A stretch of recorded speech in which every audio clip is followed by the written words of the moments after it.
जगन्नाथ मु दिवाकर दास आपण मानक प्रणाम करुच्ची। प्रवचन कार्यक्रम आम आसी पहुंची ढेंकानाल जिला सरांग ग्राम आउ यही सरांग ग्राम राति तो प्रवचन हो दिन में बुलवाक आसी एमती एक सुंदर स्थान जो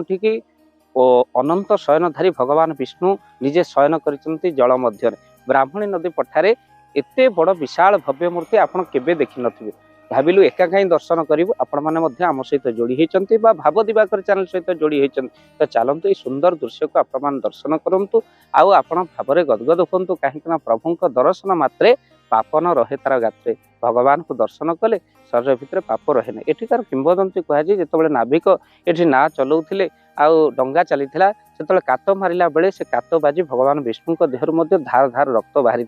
यही हूँ से पवित्र स्थान जो एत बड़ भव्य विशाल अनंत शयन मूर्ति आपड़ देखा पाते ढेंकानाल जिला सरांग ग्राम यह सुंदर भव्य विशाल दिव्य अनंत शयन मूर्ति को दर्शन करी आपन जीवन को सार्थक करता समस्ते कहतु जय जगन्नाथ।